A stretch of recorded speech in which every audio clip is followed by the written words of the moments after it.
తలకాయలు ఉన్నాయో. 20 సంవత్సరాల నుంచి ఎగ్జిబిటర్‌కి న్యాయం చేయలేదు. ఈ రోజు గుర్తుకొచ్చిందా? మొన్న సంక్రాంతి సినిమాకి కూడా టికెట్ రేట్లు తెచ్చి మళ్ళీ వాళ్ళే కదా చేసింది.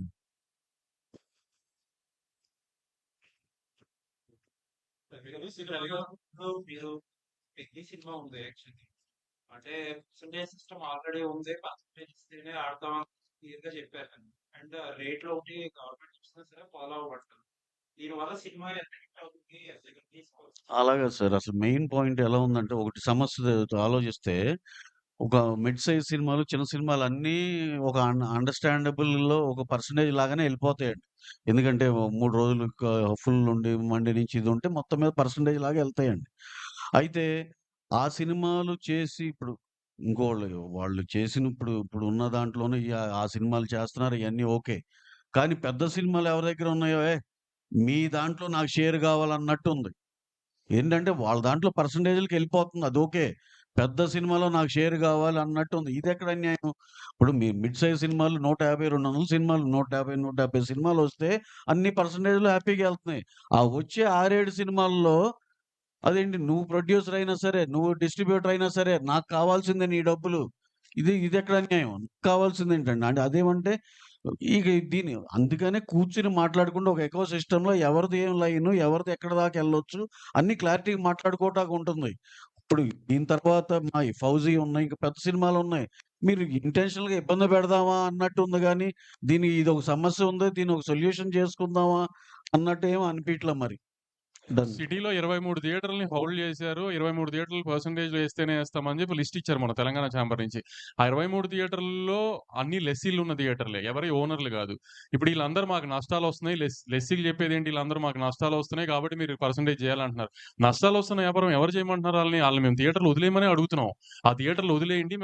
మేము ఆ సినిమాలు ఇప్పుడు మాయున్నాయి రిలీజ్‌లకి మేము ఓనర్‌లతో మాట్లాడుకొని ఓ ఫేవరబుల్ టర్మ్స్‌లో మేము టేక్ ఓవర్ చేసుకుని థియేటర్స్‌ని మేము రిలీజ్ చేసుకుంటున్నాం.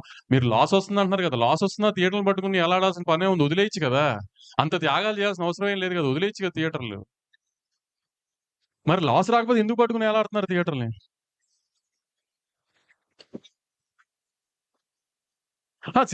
మరి సినిమాలు మానేయమని ఎవరు అనట్లేదు కదా! ఇక్కడ కూడా మేము వాళ్ళని మానేయమనట్లా. మాతో పాటు జర్నీ చేయండి. సేమ్ బోట్‌లో ఉన్నాం కాబట్టి అందరం ప్రాబ్లమ్స్‌లో ఉన్నాం కాబట్టి ఐ మీన్ యూనిలాటరల్‌గా ఏదన్నా ఒక మిడిల్ గ్రౌండ్‌కొచ్చి చేద్దాం అంటున్నాం. అంతే తప్పితే మరి ఆళ్ళు చెప్తుంది అదే కదా! మేము పర్సెంటేజ్ అయితేనే ఏస్తాం అని అది చెప్పింది అదే కదా! మరి అతని కండిషన్‌గా. ఇప్పుడు ప్రొడ్యూసర్ ప్రాబ్లమ్‌లో ఉన్నాడని అతను ఆలోచించి ఏం మాట్లాడట్లేదు కదా! అటు ఎగ్జిబిషన్ సెక్టర్ నుంచి ఎవరు. మరి దాని అర్థం ఏంటి ఇంకా?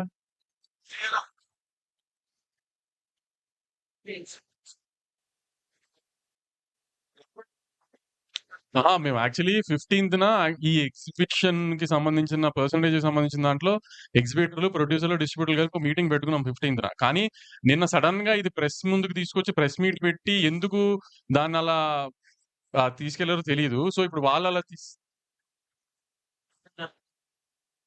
ఇంకో డేట్ చెప్పారు. 2 డేట్‌లు మీరు అవాయిడ్ చేసి మీరు ఓన్లీ ప్రొడ్యూసర్ వరకే మీటింగ్‌లు పెట్టుకుంటున్నారు. అవును. మేము ఇప్పుడు ఎగ్జిబిటర్లతో మీటింగ్ పెట్టాలి అనుకున్నప్పుడు, ఇంకా ఈ స్టేజ్‌కొచ్చింది కాబట్టి ఎగ్జిబిటర్లతో మీటింగ్ పెట్టాలనుకున్నప్పుడు, మా సైడ్ నుంచి ప్రొడ్యూసర్లందరికి ఏం కావాలనేది ఒక పేజ్ మీదకొచ్చిన తర్వాత కదా ఆళ్ళని కలవాలి.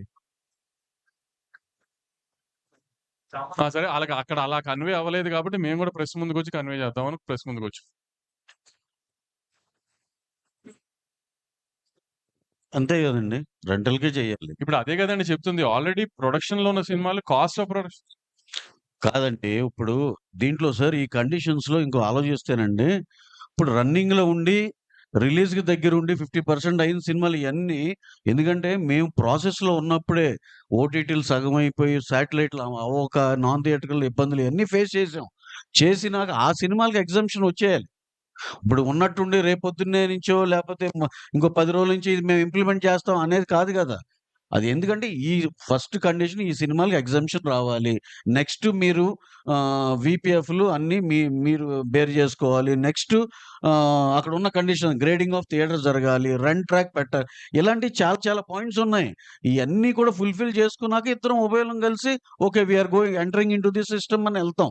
ఇప్పుడు మూసాపేటలో ఒక్క నిమిషం. మూసాపేటలో మొన్న ఒక మల్టీప్లెక్స్‌ని బాగా డెవలప్ చేశారు. ఈ మధ్య కాలంలోనే ఒక మల్టీప్లెక్స్‌ని మూసాపేటలో బాగా డెవలప్ చేశారు. నిన్న కూర్చున్న ఒక పెద్ద ఎగ్జిబిటర్. దాని ఎదురుగుండానే మనందరికీ బాగా అలవాటైన ఒక సింగిల్ స్క్రీన్ ఉంది. దాన్ని ఇప్పటిదాకా డెవలప్ చేయట్లా. దాన్ని డెవలప్ ఇప్పుడు ఒకవేళ ఓనర్ చేద్దామన్నా కూడా చేయనివ్వట్లా. ఎందుకు ఇప్పుడు సింగిల్ స్క్రీన్ ఎంత బాగా డెవలప్ చేస్తే అంత బాగా జనం వెళ్తారు కదా!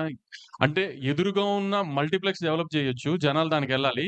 సింగిల్ స్క్రీన్స్ మాత్రం కుప్పతొట్టులో ఉండి వాసన వస్తూ ఉండాలి. అంతేనా? దాన్ని డెవలప్ చేయనివ్వరా? ఒకసారి చెప్తున్నానండి నేను. మా విమల్ థియేటరే అండి. విమల్ థియేటర్ ఉంది సార్. కోట్లు ఖర్చు పెట్టి రెనోవేట్ చేసాం. ఇదివరకు అసలు ఏ ఆక్యుపెన్సీ లేని థియేటర్ ఇప్పుడు దాన్ని ఒక జనాలకి నువ్వు ఒక అప్ చేసి ఒక ఫెసిలిటీస్ కరెక్ట్‌గా ఇవ్వగలిగి అయి చేస్తే చూడండి సార్, మేము డెఫినిట్‌గా ప్రాఫిట్స్‌లోనే ఉన్నాం. మేము చెప్తున్నాం అది రెంటల్‌లో ఏసి ప్రాఫిట్‌లో ఉన్నాం. అంటే ఏంటి, కిటుకంతా ఎక్కడుంది? థియేటర్‌ని రెనోవేట్ చేయండిరా, నాకు శుభ్రంగా వాళ్ళు వచ్చి హ్యాపీగా ఎంజాయ్ చేసి ఎళ్ళే ఫెసిలిటీస్ ఇవ్వండి. టాయిలెట్స్ బావుండాలి, ప్రొజెక్షన్ బావుండాలి, సౌండ్ బావుండాలి, సేఫ్టీ బావుండాలి, సెక్యూరిటీ బావుండాలి. లేడీస్ వచ్చిన, ఫ్యామిలీలు సెకండ్ షోలకొచ్చినా ఇయన్నీ కలిపి డెఫినెట్ ఫుట్ ఫాల్స్ పెరుగుతాయండి. వైజాగ్ ఉంది.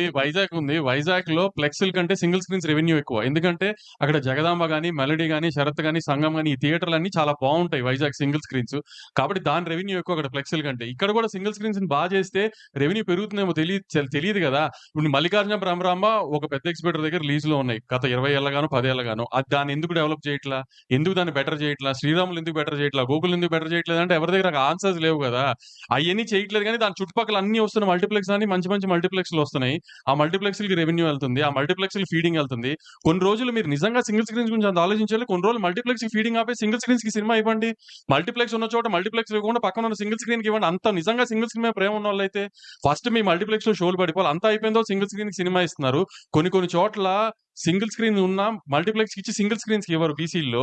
మీ మీ మీ ఫ్లెక్స్‌లు ఉన్న చోట. అట్లాంటప్పుడు మీకు ఎగ్జిబిటర్ గుర్తురాడు, సింగిల్ స్క్రీన్ గుర్తురావు, ఏమీ గుర్తురావు. మీ ఫ్లెక్స్‌లు గుర్తొస్తాయి, మీ రెవెన్యూ గుర్తొస్తుంది. ఈ ఏదన్నా పక్క పెద్ద సినిమా వస్తుంది, ప్రాబ్లమ్ ఉందనగానే మీకు ఎగ్జిబిటర్‌లో సింగిల్ స్క్రీన్స్ గుర్తొచ్చేస్తాయా? అవన్నీ ఇప్పుడు మేము అడుగుతుంది అదే కదా! ఇప్పుడు వాళ్ళకి థియేటర్స్ డెవలప్‌మెంట్‌కి ఎలా 1 ఇయర్ కావాలో, మాకు కూడా అండర్ ప్రొడక్షన్‌లో ఉన్న సినిమాలన్నీ రిలీజ్ అయిపోవడానికి 1 ఇయర్ కావాలి. అయి 2 ఒకే టైంకొచ్చే టైంకి కండిషన్స్ అన్ని ఒకసారి పేపర్ మీద పెట్టుకొని ఈక్వల్ టర్మ్స్ ఉన్న టైంలో లేదా మిడిల్ గ్రౌండ్ ఉన్న చోట ఓకే అనుకుని అక్కడి నుంచి కొత్త సినిమాలు ఆ టర్మ్స్‌లో ఎళ్తాం ఇంకా.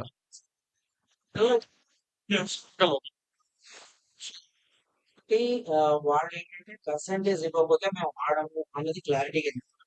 So something around 24 theatres 23 theatres. In case వాళ్ళు అదే పట్టుదల మీద ఉంటే మీ తాలూకా స్పందన ఏంటి? అంటే ఇప్పుడు ఆ 23 థియేటర్స్‌లో సినిమా అయిందంటే ఫస్ట్ ఎఫెక్ట్ అయ్యేది పెద్ది. సో అప్పుడు పెద్ది ఎఫెక్ట్ అయితే ఏంటంటే అప్పుడు చిరంజీవి గారి దగ్గరికెళ్ళి, చరణ్ గారి దగ్గరికెళ్ళి సార్ ఇది సార్ సిట్యుయేషను. ఇట్లా లాస్ట్ మినిట్‌లో చెప్పారు. ఆల్రెడీ ప్రొడ్యూసర్ అయిన ఆయన పెద్ది మీద ఒక అమౌంట్ ఆఫ్ ఎక్స్‌పెండిచర్ అయిపోయింది. సో ఇప్పుడు ఈ హిట్ తీసుకునే పొజిషన్‌లో ప్రొడ్యూసర్ లేరు. కాబట్టి ఏం చేద్దామండి అని చిరంజీవి గారిని అడగడమే ఇంక నెక్స్ట్. నిన్న వాళ్ళు ర్యాండమ్ గా ఎక్కువ తీసుకొచ్చారు. అసలు గవర్నమెంట్